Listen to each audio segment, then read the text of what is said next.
Hi friends, welcome to Econ Family.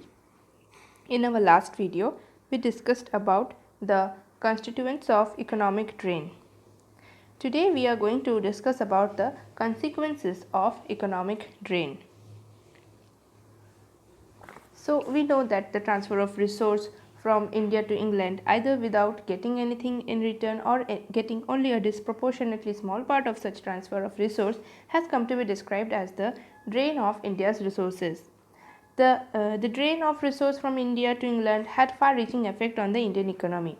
Dadabhai Naoroji also tried to prove this in his book. We have discussed all this in our earlier video. And about his book, Poverty and Un-British Rule in India, that the prevailing mass poverty in India was the direct consequence of economic drain from India to England. Now we will discuss about the major consequences of drain. So, the most important evil result from the drain was the impoverishment of the country. It meant a direct transfer of a part of the domestic product to England. Even if drain had no other economic effect, the sheer reduction of national product was large enough to make it a major cause for poverty in India. Now, it checked and retarded capital accumulation in the country by removing a large part of its currently accumulated capital to a foreign land. In this respect, it was partly responsible for India's inability to embark on industrialization. This had an important effect on income and employment within the country. Now, R.C. Dutt has also observed that, according to him, that when taxes are raised and spent in the country, the money circulates among the people. Now, it also fructifies trade, industries and agriculture, and in one shape or another reaches the mass of the people. But when taxes raised in a country are remitted out of it, the money is lost to the country forever.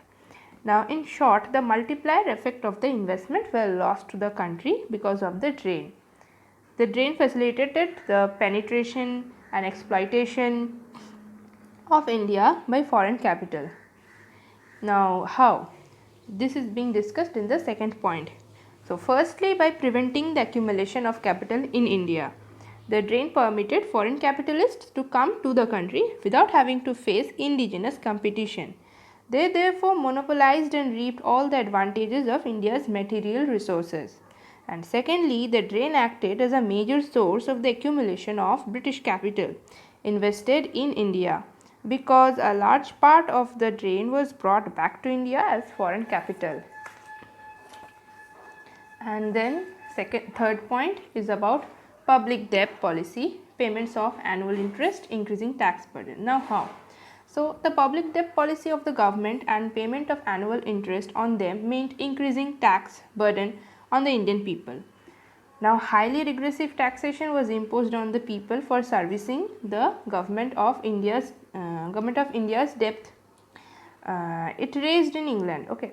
Then the tax burden became more regressive in India because the tax proceeds were used to make payments to British creditors, and Indian people hardly got anything by the way of social services and welfare activities in return for the payment of taxes.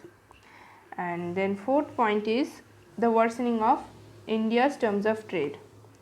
So, as it was a unilateral transfer of capital, the drain produced the secondary injury of worsening India's terms of trade with foreign countries by giving a compulsory character to her exports. India, in her drive to export or perish, had to depress the prices of its exports to persuade foreign buyers to purchase them.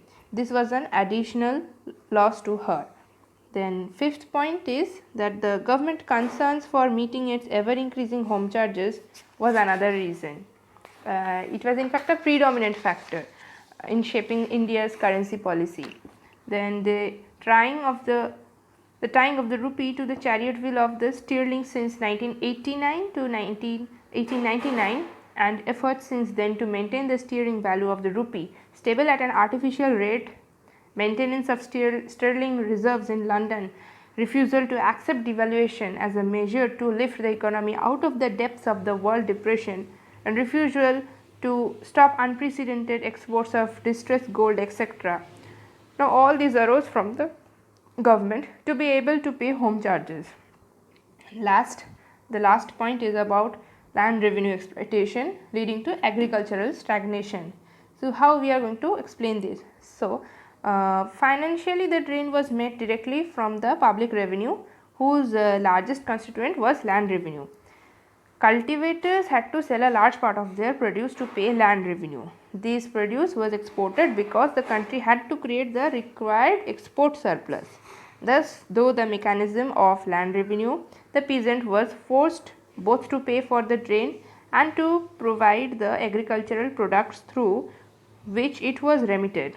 The result was that he was on one hand starved of food grains which he was expected to export, and on the other hand impoverished by the heavy land revenue. This starved land of productive capital, resulting in agricultural stagnation.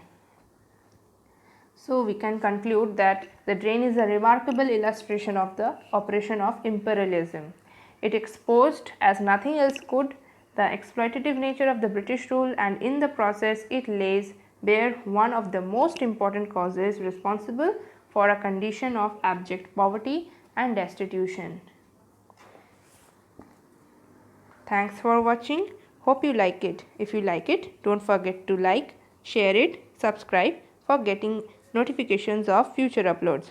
So see you soon in my next lecture on some other topic. Till then, take care. Bye bye.